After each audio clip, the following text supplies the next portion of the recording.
Buenos días, mucho gusto. Mi nombre es Sergio Esteves y soy uno de los pastores de la iglesia Casa 242 en Escazú. Y para mí es un privilegio, es un regalo poder estar aquí el día de hoy con todos ustedes. Y agradezco al Seminario CEPA por la oportunidad. Y si tienen sus Biblias, los quiero invitar a que la abran en Marcos capítulo 10. Vamos a estar estudiando la porción del versículo 32 al 45.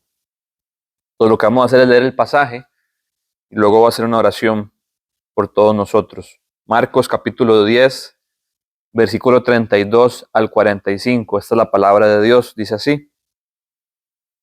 Iban de camino subiendo a Jerusalén y Jesús se les adelantó. Los discípulos estaban asombrados y los otros que venían detrás tenían miedo. De nuevo tomó aparte a los 12 y comenzó a decirles lo que le iba a suceder. Ahora vamos rumbo a Jerusalén, y el Hijo del Hombre será entregado a los jefes de los sacerdotes y a los maestros de la ley. Ellos lo condenarán a muerte y lo entregarán a los gentiles. Se burlarán de él, le escupirán, lo azotarán y lo matarán. Pero a los 3 días resucitará. Se le acercaron Jacobo y Juan, hijos de Zebedeo. Maestro, le dijeron, queremos que nos concedas lo que te vamos a pedir. ¿Qué quieren que haga por ustedes? Concédenos que en tu glorioso reino uno de nosotros se siente a tu derecha y el otro a tu izquierda. No saben lo que están pidiendo, les replicó Jesús. ¿Pueden acaso beber el trago amargo de la copa que yo bebo o pasar por la prueba del bautismo con el que voy a ser probado? Sí, podemos. Ustedes beberán de la copa que yo bebo, les respondió Jesús, y pasarán por la prueba del bautismo con el que voy a ser probado. Pero el sentarse a mi derecha o a mi izquierda no me corresponde a mí concederlo. Eso ya está decidido. Los otros 10, al oír la conversación, se indignaron contra Jacobo y Juan. Así que Jesús los llamó y les dijo, como ustedes saben, los que se consideran jefes de las naciones oprimen a los súbditos y los altos oficiales abusan de su autoridad. Pero entre ustedes no debe ser así. Al contrario, el que quiera hacerse grande entre ustedes deberá ser su servidor, y el que quiera ser el primero deberá ser esclavo de todos.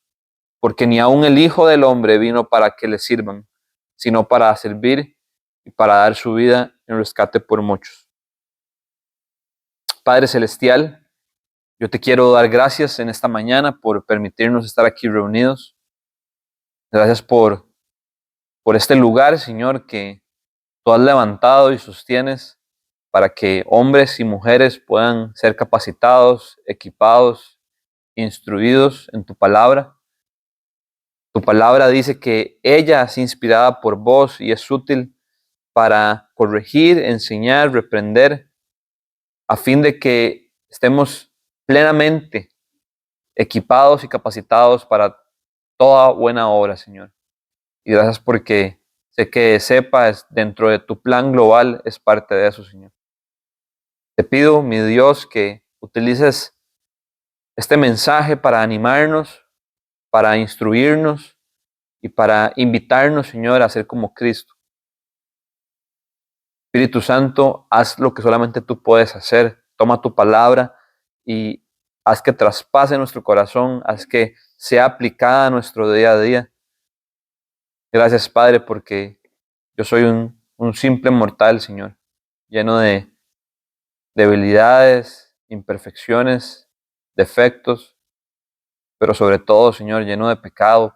Pero en tu gracia, Señor, tú no tomas en cuenta eso y me da la oportunidad de comunicar tu palabra. Gracias por ese enorme privilegio.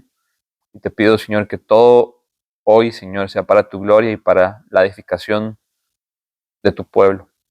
Te damos gracias y es en el nombre de Jesús que todos juntos oramos. Amén. Puse por nombre al sermón de hoy la lección principal de Jesús rumbo a Jerusalén. Y en nuestra iglesia hemos estado estudiando el libro de Marcos. Pero es importante que tengamos un poquito el contexto de lo que ha estado pasando por lo menos en los últimos 3 capítulos. A partir de la confesión que Pedro hace de que Jesús es el Cristo en Marcos capítulo 8 y hasta lo que acabamos de leer, sabemos que Jesús empezó a dirigirse rumbo a Jerusalén. Rumbo a Jerusalén específicamente para ser entregado, para tomar nuestro lugar en la cruz. Y a lo largo de estos 3 capítulos, Marcos capítulo 8, 9 y 10, encontramos un montón de enseñanzas y lecciones sobre lo que Cristo estaba haciendo en su ministerio. Lecciones sobre el divorcio, lecciones sobre los niños, lecciones sobre el hacer pecar a otros hermanos. Y todo eso es importante, pero considero que sobre todo su peregrinaje hacia Jerusalén hay una lección principal que Jesús quería que sus discípulos entendieran y que nosotros hoy recibiéramos. Y la lección que Jesús tenía como propósito principal comunicar era que para ser su discípulo tenemos que abrazar un estilo de vida de servicio, entrega y sacrificio. Esta es la lección principal de esta sección de Marcos. Ser un discípulo de Jesús consiste en una vida de servicio, entrega y sacrificio. Para los que no están tan familiarizados con el Evangelio de Marcos, los primeros versículos que leímos son la tercera predicción que Jesús hace sobre su muerte. Ya lo había hecho una vez, una segunda ocasión, y esta era la tercera y última vez que lo iba a hacer. ¿Y por qué la última vez? Porque lo que acabamos de leer ocurre justo antes de que Jesús entrara por última vez a Jerusalén. De hecho, en el capítulo 11, estamos en el capítulo 10, en el capítulo 11, versículo 1, aparece lo que conocemos como la entrada triunfal, cuando Jesús entra por última vez, y lo que nosotros celebramos como el Domingo de Ramos. Entonces es importante que tengamos esto en mente para que estemos ubicados en el tiempo. Esta tercera predicción que Jesús hace sobre su muerte y sobre su resurrección estaba muy cerca de su hora final. Y es interesante que si prestamos atención a la primera, segunda y tercera predicción de Cristo sobre su muerte, encontramos que las 3 vienen acompañadas sobre lecciones muy importantes sobre lo que implicaba ser un discípulo de Él. De hecho, estas lecciones que Cristo hizo eran como respuesta a la reacción que los discípulos tenían cuando escuchaban que Jesús iba a morir. La primera predicción la encontramos en Marcos capítulo 8, del 31 al 35. Y cuando Jesús les dice que era necesario que el Hijo del Hombre fuera entregado y fuera crucificado, Pedro reprende a Cristo. Y Cristo termina reprendiendo a Pedro.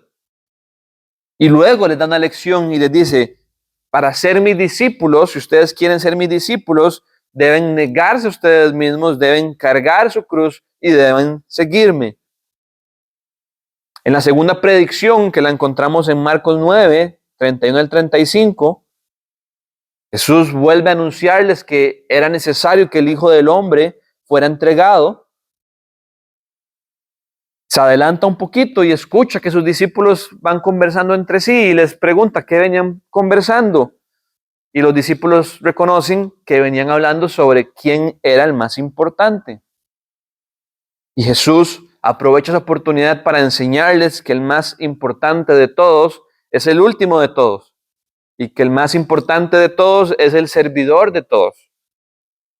Y de hecho trae un niño y lo pone en el centro y les dice, deben ser así como un niño. Y la tercera predicción es la que acabamos de leer. Y una vez más vemos que Cristo aprovecha para darles una lección. Y la lección que les da es que el que quiera ser grande sea el servidor de todos y el que quiera ser el primero, que sea el esclavo. 3 predicciones, 3 lecciones, las 3 con una misma sombrilla, lo que implica y requiere seguir a Cristo. Las similitudes y las semejanzas no son una coincidencia, más bien todo lo contrario. Decidí hacer un barrido de las 3 predicciones para mostrar de que era evidente que Jesús tenía un propósito claro con sus discípulos. Antes de la hora de su muerte, antes de la última semana de su vida, Jesús quería asegurarse que los suyos entendieran lo que implica seguirlo, es decir, una vida de servicio, de entrega y sacrificio. Y la pregunta que yo hoy quiero hacerles y que yo debo hacerme y todos nosotros debemos hacernos es, si para Jesús esto era tan importante, ¿lo será para nosotros? Si para Jesús dejar esto claro antes de su hora final, que el cristianismo es una vida de servicio, entrega y sacrificio, era tan importante, ¿será que lo es para nosotros hoy en día? Querer resumir el cristianismo a veces podría terminar en ser algo contraproducente, por el riesgo de dejar muchos elementos vitales y esenciales que son parte de él. Pero si tuviéramos que resumirlo, si tuviéramos que reducirlo, yo me pregunto, ¿estarían estos ingredientes dentro de nuestra definición, dentro de nuestra mezcla? Que el cristianismo implica una vida de servicio, de entrega, de sacrificio. Si hoy alguien les preguntara a ustedes cómo me resumirían el cristianismo, incluiríamos ese tipo de elementos e ingredientes. Mi oración es que hoy nos vayamos de aquí y que continuemos nuestra vida convencidos de que sin servicio, de que sin entrega y de que sin sacrificio, en realidad no hay mucho de Jesús en nosotros. Este es el mensaje principal del pasaje y creo que podríamos terminar ya aquí porque es lo que esta sección enseña. Pero para poder fortalecer lo que Marcos nos está enseñando, quisiera que profundizáramos en algunos puntos que van a traer riqueza a este mensaje principal. Y el primer punto es que Jesús nos enseña a no evitar, a no posponer y tal vez un poco más coloquial, a no arrugarnos ante lo que sea necesario con tal de perseguir la voluntad de Dios. Marcos 10, 32 al 34 dice que Jesús iba caminando rumbo a Jerusalén, que los discípulos estaban asombrados, que algunos tenían miedo, que en un momento apartó a los 12 y les volvió a predecir sobre su muerte. Ahora vamos rumbo a Jerusalén, versículo 33, y el Hijo del Hombre será entregado a los jefes de los sacerdotes y a los maestros de la ley. Ellos lo condenarán a muerte y lo entregarán a los gentiles, es decir, a los romanos. Jesús fue juzgado por los judíos, pero fue entregado por los romanos. Y los romanos fueron quienes se burlaron de él, le escupieron, lo azotaron y lo matarán. Pero a los 3 días resucitará. Entonces, esta sección nos enseña que Jesús iba caminando rumbo a Jerusalén. ¿Por qué hacia Jerusalén?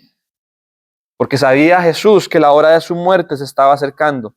Jesús sabía que comería por última vez la Pascua con sus discípulos y que luego de esto sería entregado, como dijo el apóstol Juan en su evangelio, como el Cordero de Dios que quita el pecado del mundo. Y ante esta realidad, Jesús no trastibilló, no titubeó, no se arrugó, no lo pospuso, no lo evitó. De hecho, quiero que leamos cómo lo expresa Lucas en su evangelio. Lucas 9:51 dice, como se acercaba el tiempo de que fuera llevado al cielo, Jesús se hizo el firme propósito de ir a Jerusalén. Jesús se hizo el firme propósito de ir a Jerusalén. Es decir, Jesús, lejos de esquivar la voluntad de su Padre, se hizo el firme propósito de cumplirla. Aunque parezca un detalle muy pequeño, vemos en nuestro texto no solamente que se hizo el firme propósito de cumplirla, sino que había intencionalidad en él. Dice, iban de camino subiendo a Jerusalén y Jesús se les adelantó. Los discípulos estaban asombrados y los que iban atrás tenían miedo. La reacción de los discípulos fue de asombro. ¿Por qué? Porque lo que Jesús estaba haciendo era algo poco común. Jesús se les adelantó. En palabras del comentarista Mark Strauss, Marcos nos muestra un Jesús más intenso, más intencional. ya que lo usual era que el rabí o el maestro caminara al lado de sus discípulos o en medio de sus discípulos. Pero en este caso Jesús decide tomar la delantera. Jesús decide ir abriendo el paso, ir abriendo el camino. ¿Por qué? Porque Jesús estaba dispuesto y se había hecho el firme propósito de cumplir la voluntad del Padre. ¿Hacia qué tomó Jesús la delantera? Dice el texto, hacia ser condenado. ¿Qué implicaba que Jesús fuera condenado? Que fue juzgado. Jesús fue juzgado, fue llevado ante un tribunal, siendo inocente, un cordero limpio y sin mancha, fue injustamente juzgado y declarado culpable cuando no había pecado en él. Tomó la delantera hacia eso, tomó la delantera hacia que se burlaran de él, hacia que lo escupieran, hacia que lo azotaran y hacia que lo mataran. Pero a los 3 días resucitaría. No podemos permitirnos, cuando encontramos ese tipo de pasajes en la Escritura, leerlos rápido, por más que ya hayan ocurrido anteriormente. Esta es la tercera predicción. Y si ustedes a veces son como yo, como que leemos la Biblia y es como eso ya lo leí. Más bien tenemos que pedirle al Señor que nos dé lentitud para leer estas palabras y que lleguen a lo profundo de nuestro corazón y que podamos meditar en ellas. Pasar rápido por ellas sería el peor error que podríamos cometer. Estas palabras nos muestran que la humillación de Cristo iba empeorando progresivamente, ser juzgado cuando era inocente, ser condenado a muerte, luego que se burlaran de él, luego que lo azotaran y luego que lo mataran. Pero Jesús abrazó todo esto y fue hacia adelante. Este actuar de Jesús es antinatural para nosotros. ¿Cómo hizo para actuar así? ¿Cuál era su secreto? Jesús ponía su mirada en la resurrección y en lo que ésta lograría. Se burlarán de él, le escupirán, lo azotarán y lo matarán. Pero, y este pero hace toda la diferencia, pero a los 3 días resucitará. El autor de Hebreos, en Hebreos capítulo 12, versículo 2, un versículo que probablemente todos conocemos, dice, fijemos la mirada en Jesús, el iniciador y perfeccionador de nuestra fe, quien por el gozo que le esperaba, soportó la cruz, menospreciando la vergüenza que ella significaba, y ahora está sentado a la derecha del trono de Dios. Ese era el secreto de Cristo, para hacerse el firme propósito de cumplir la voluntad de su Padre sin importar lo que ésta implicara. Por el gozo que le esperaba, soportó y fue hacia adelante. ¿Y cuál era el gozo que le esperaba? Yo creo que al menos 3 cosas tenía Jesús en mente. Primero, cumplir la voluntad de su Padre. Jesús se gozaba en agradar a su Padre. Jesús se deleitaba en vivir para la voluntad de su Padre. Ese era su tesoro. Jesús se gozaba en de nuevo estar sentado a la derecha del trono de su Padre. Jesús se despojó, dice Pablo en Filipenses capítulo 2, y se humilló, se rebajó, tomando forma de siervo para venir a habitar en medio de nosotros. Abandonó su condición, pero después de la resurrección, Cristo sabía que iba a estar sentado a la derecha del Padre. Jesús se gozaba en que su comunión con su Padre fuera restablecida. Y Jesús se gozaba en culminar su plan de rescate por nosotros. Cuando dice por el gozo que le esperaba, yo estoy seguro que Cristo tenía en mente a sus hijos, a cada uno de nosotros. Así que este primer punto quiero que nos llevemos 2 cosas. Primero, imitemos a Jesús y seamos intencionales haciéndonos el firme propósito de vivir para cumplir la voluntad de Dios, cueste lo que cueste. La voluntad de Dios para su Hijo unigénito era la cruz. Yo no sé cuál sea la voluntad de Dios para usted en este momento de su vida. La Escritura nos la revela claramente, que seamos santificados, pero me refiero a nivel específico. No importa lo que Dios nos esté llamando, Jesús nos invita a imitarlo y abrazarla. a tomar la delantera.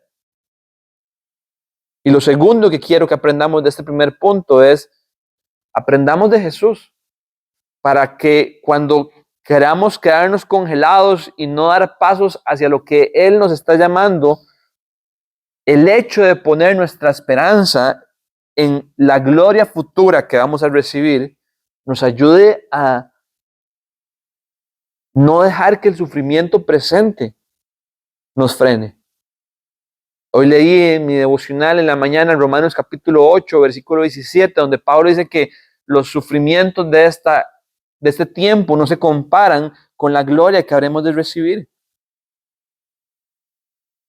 Entonces, el primer punto es que Jesús nos enseña a no evitar, no posponer lo que sea necesario que tengamos que hacer con tal de perseguir la voluntad de Dios.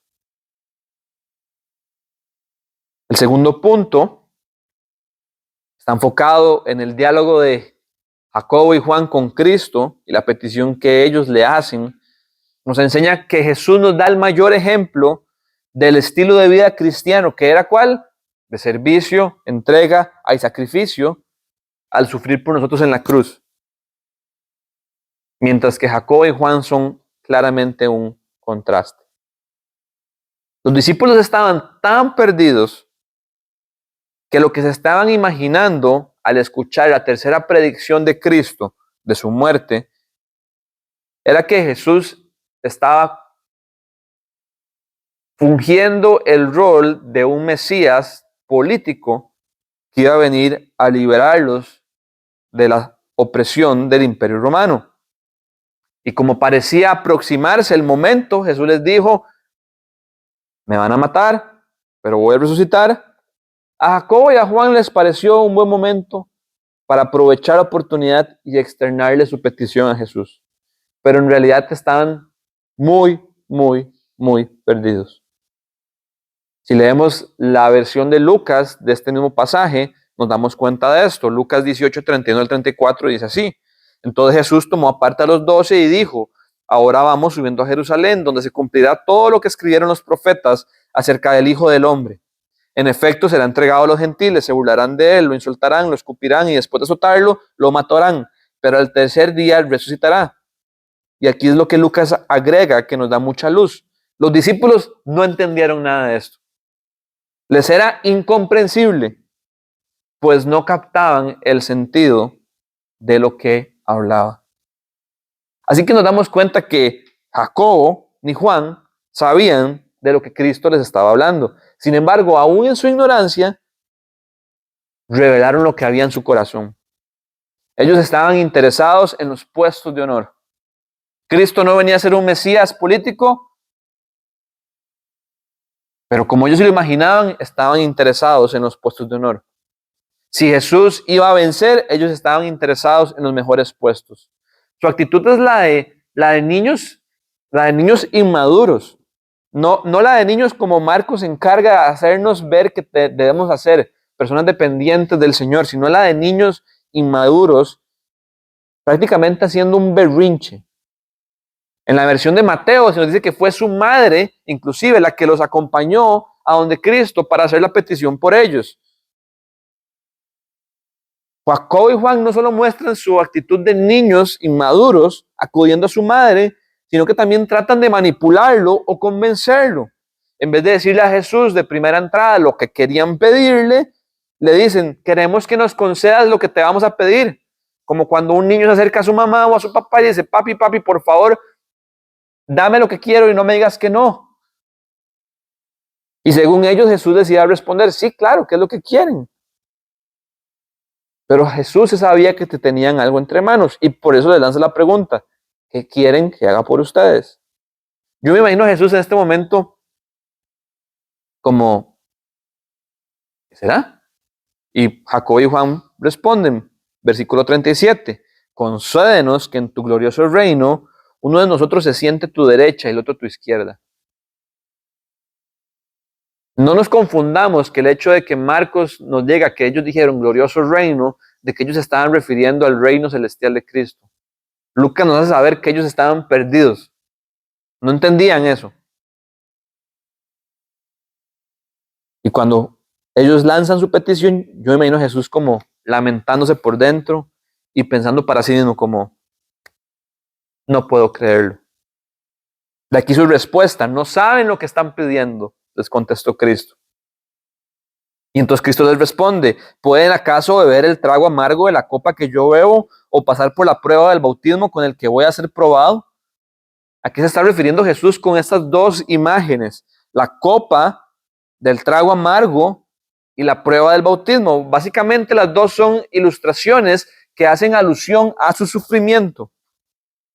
En el Antiguo Testamento encontramos varias referencias que relacionan la copa con la ira de Dios. De aquí que Cristo diga que lo que va a beber de la copa es un trago amargo.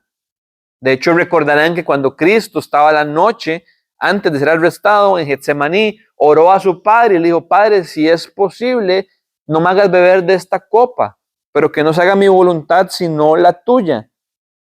Así que el trago amargo de la copa, que hace referencia a Cristo, hace alusión directa a la ira de Dios por nuestros pecados. La muerte de Cristo en la cruz no otorga salvación simplemente por ser un castigo físico doloroso, sino porque en ese momento Cristo estaba haciendo nuestra expiación, nuestra propiciación, quien cargaba la ira de Dios por nuestros pecados, nuestro sustituto. Por otro lado, Jesús les dice, ¿pueden acaso pasar por la prueba del bautismo? Aquí el bautismo no se refiere al sacramento que luego Cristo instituyó en la Gran Comisión, sino que era una manera de explicar la intensidad y el grado de sufrimiento que Cristo iba a experimentar. Lo que Cristo iba a experimentar era de tal magnitud que todo lo que Él era, su cuerpo, su alma, su mente, iba a ser sumergido. La palabra bautiza en el original griego significa sumergir. Entonces, cuando dice que va a pasar por la prueba del bautismo, está haciendo alusión a que todo su ser iba a ser sumergido en dolor, en angustia, en aflicción y en agonía.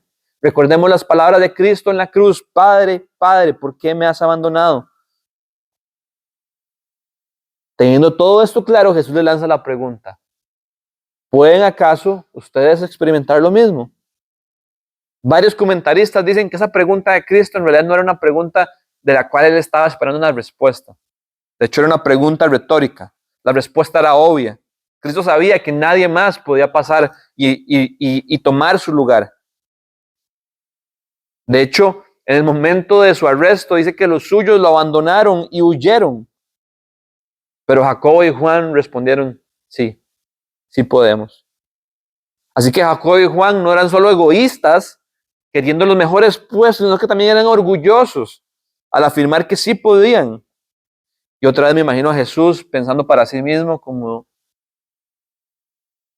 esto no puede ser posible.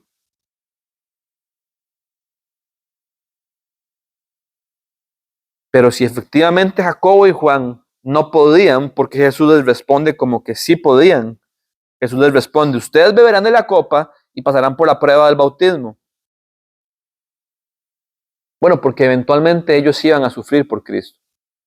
No de la manera en la que Cristo iba a sufrir por ellos, siendo el Cordero que nos daba expiación, pero sí iban a sufrir por seguir a Cristo.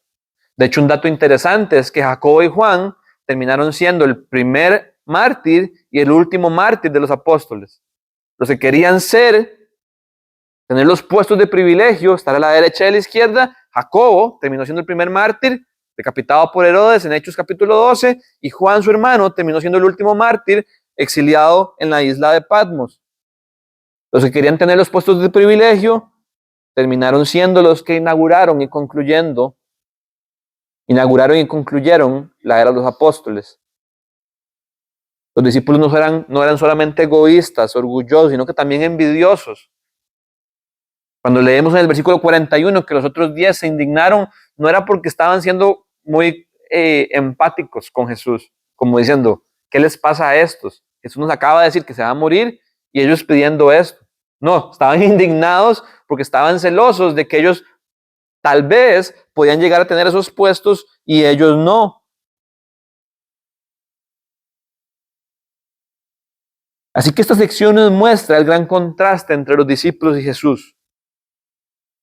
Mientras los discípulos solo estaban preocupados por ellos mismos, por su reputación, por su prominencia, por sus privilegios y sus aspiraciones personales, Cristo solo tenía en mente entregar su vida por ellos y por el resto de los pecadores, como usted y como yo. Esto nuevamente nos enseña que la vida cristiana no se trata de nuestra comodidad, sino de entregarnos por otros, aun cuando no sea fácil ni lo merezca. Recordemos que Cristo estaba a pocos días de ir a la cruz para cubrir nuestras faltas. ¿Y saben quiénes estaban incluidos ahí? Los apóstoles. Orgullosos, envidiosos, egoístas. No me puedo imaginar cuando Cristo anunciaba su muerte, instantes después ver la naturaleza pecaminosa en sus discípulos. Y seguramente Cristo pensando para sí mismo, por eso es que estoy haciendo lo que estoy haciendo.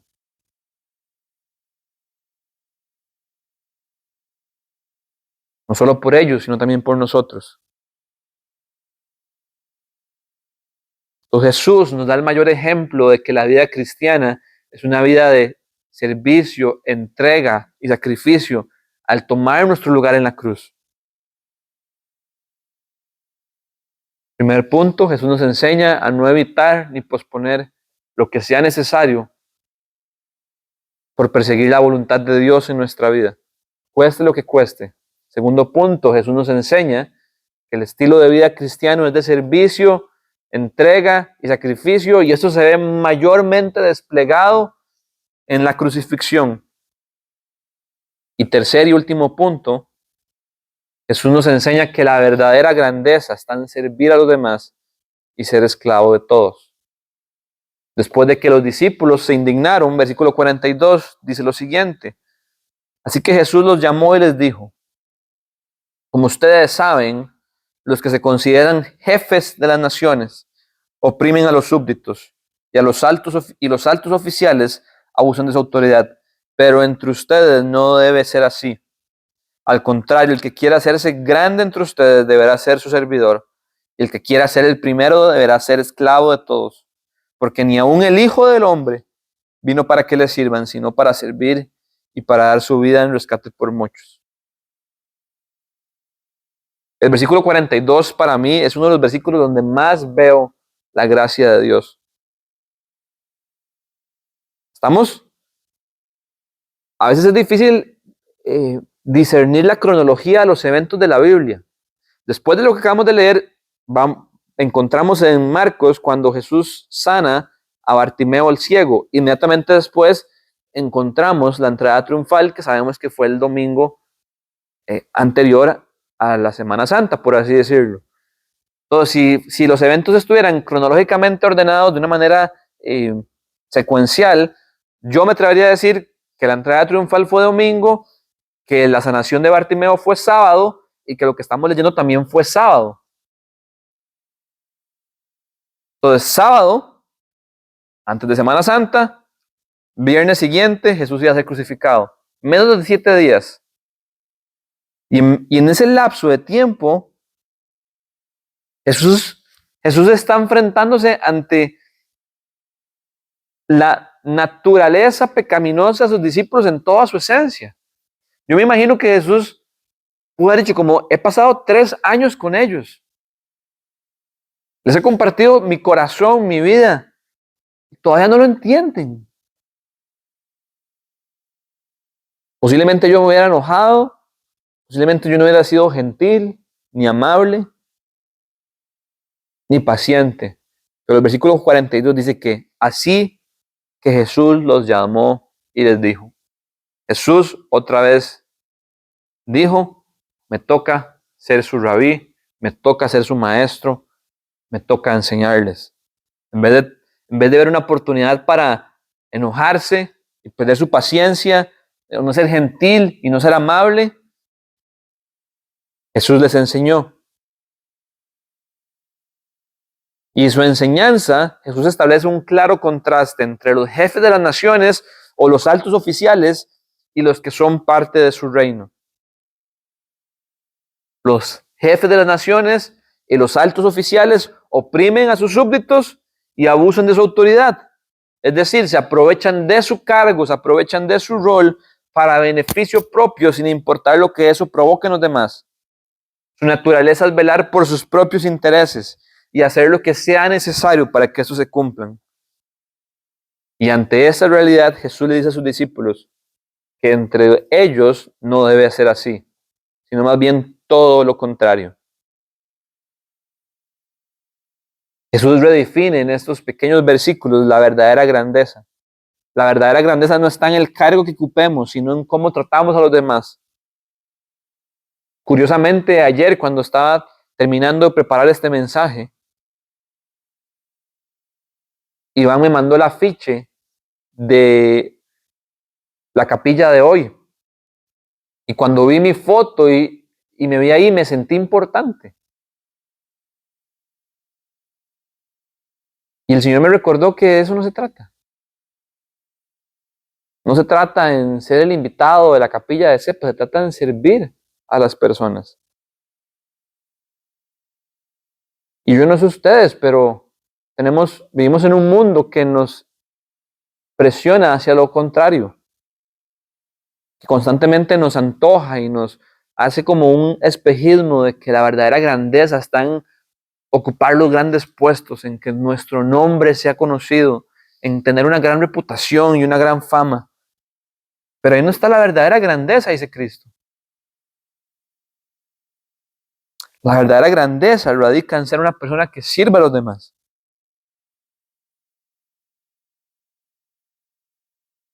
Cristo dice, el que quiera ser el primero, que en vez de buscar cómo obtener ese lugar, sea el último de todos, sea el esclavo de todos. Esta palabra es muy fuerte, porque tal vez en el contexto de iglesia estamos acostumbrados a escuchar la palabra servidor o vengo a servir, pero la palabra esclavo tiene una connotación negativa por la manera en la que históricamente se trató a los esclavos, que hoy por hoy no la usamos. Pero es parte del lenguaje del Nuevo Testamento y es parte del lenguaje de Cristo para sus discípulos. Para nosotros, leo textualmente, versículo 44, y el que quiera ser el primero deberá ser esclavo de todos. La diferencia entre un servidor y un esclavo radica en su libertad.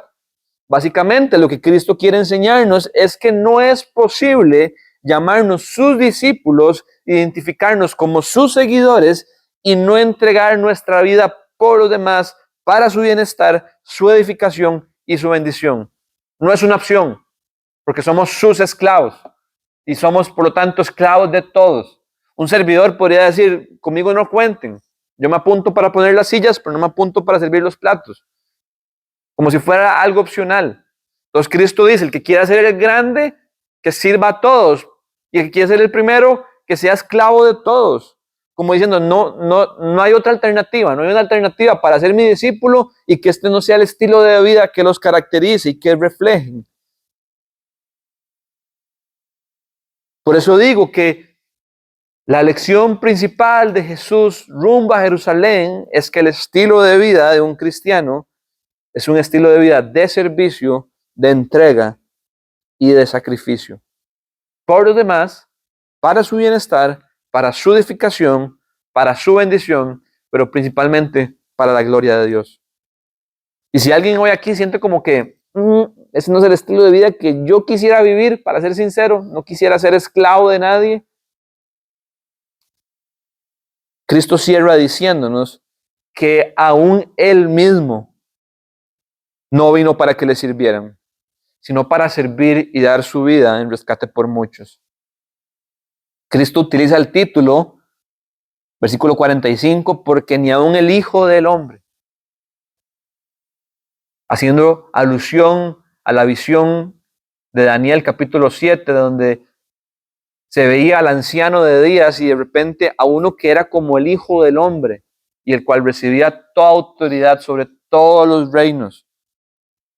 Este título es muy importante porque dice, ni aun el Hijo del Hombre, lo que Marcos quiere que nosotros pensemos es en Daniel capítulo 7 y esa figura de autoridad suprema por sobre todos los reinos, sobre toda la creación. Y Cristo dice, ni aun yo, como el Hijo del Hombre, vine para que me sirvieran, sino para servir y dar mi vida en rescate por muchos. Si eso es cierto de Cristo, ¿cómo nosotros, sus seguidores, podríamos esperar algo diferente para nosotros?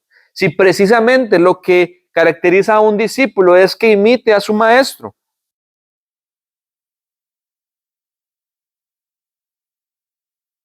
Y ustedes son como yo, que muchas veces soy como Jacobo y como Juan. Quiero los puestos. Estoy más interesado en mis privilegios, en mis aspiraciones, en mi prominencia, en mi nombre. Yo creo que el secreto para aceptar esta invitación que el Señor nos hace hoy es, primero, reconocer nuestro pecado. Y quizás esa es la parte más difícil. Porque hasta que no reconocemos nuestro pecado y admitimos que hay en nosotros orgullo, envidia, egoísmo, esta enseñanza simplemente va a ser información y listo. Pero Jesús en el Sermón del Monte dijo, dichosos los pobres en espíritu, porque a ellos les pertenece el reino de los cielos. Dichosos los que lloran, haciendo alusión a que reconozcamos nuestra condición espiritual, una condición de miseria, una condición de mendigos, una condición de bancarrota, que ocupamos un Salvador que nos rescate a nosotros. Y por lo tanto, cuando entendemos eso en un sentido cognitivo, luego lloramos por nuestro pecado. Dice Cristo, esos son dichosos, esos han entendido cómo se vive en mi reino. Entonces, lo primero que debemos hacer es admitir nuestro pecado y decirle, Padre, veo mucho de Jacobo y Juan en mi vida y me arrepiento y te pido perdón y quiero aprender de Cristo. Ningún mandato de la Escritura se ejecuta o se hace parte de nuestra vida apretando los puños y diciendo, hoy voy a ser así.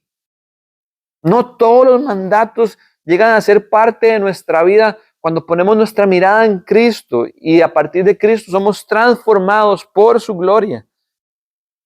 Entonces debemos reconocer nuestro pecado, debemos arrepentirnos, debemos pedirle perdón al Señor y debemos poner nuestra mirada en Cristo, que dice Mateo 11:29, que es manso y humilde. Pongamos nuestra mirada en aquel que es manso y humilde para que nosotros podamos imitarlo y ser mansos y humildes. ¿Saben qué me sorprende?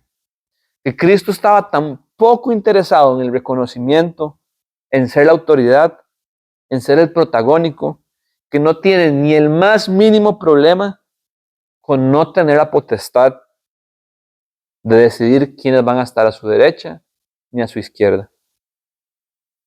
Versículo 40, pero el sentarse a mi derecha o a mi izquierda no me corresponde a mí concederlo. Eso ya está decidido. Él sabe que eso no le corresponde y está perfectamente bien con eso. Yo no sé ustedes, pero yo quiero ser así. Estar tan libre de mí mismo, libre de mi orgullo, de mi egoísmo, de mi envidia, de mi naturaleza pecaminosa, que quiere lo mejor para mí, estar tan libre de mí mismo, que puedo vivir y que existo para servir a otros, para la gloria de Dios. Vamos a orar. Padre Celestial, doy gracias por tu palabra y gracias por la lección que Cristo nos deja hoy. Yo te pido que selles en nuestro corazón que si queremos ser tus discípulos y vivir como tales, tú nos invitas a abrazar una vida de servicio, entrega y sacrificio. Yo te pido que cuando haya dificultad en nosotros para abrazar ese estilo de vida, nos recuerde, Señor, que Ahí está la verdadera grandeza y ahí está la verdadera recompensa. Que Cristo fue condenado, se burlaron de él, lo escupieron, lo azotaron, lo mataron, pero a los 3 días resucitó. Que Cristo soportó la cruz y la vergüenza que ella implicaba por el gozo que le esperaba. Que aquel que se humilló, que se rebajó y que se hizo semejante a nosotros, tomando forma de siervo y siendo obediente hasta la muerte y muerte de cruz, luego fue exaltado y recibió el nombre que está sobre todo nombre, para que ante su nombre toda lengua confiese que Jesús es el Señor y toda rodilla se postra ante él. Señor, enséñanos que ese es el camino del cristiano. ¿De qué nos sirve ganar el mundo entero si perdemos nuestra vida? Pero el que pierda su vida por la causa de Cristo y por el Evangelio, la salvará. Señor, graba eso en nuestro corazón. Esto es antinatural para nosotros, pero lo que es imposible para nosotros, para ti es posible. Y te pido que obres de manera sobrenatural en cada uno de nosotros. Te damos gracias y es en tu nombre que oramos. Amén.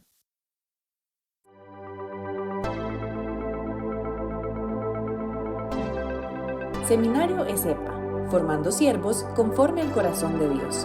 Contáctenos en www.esepa.org o al número 4001-6052.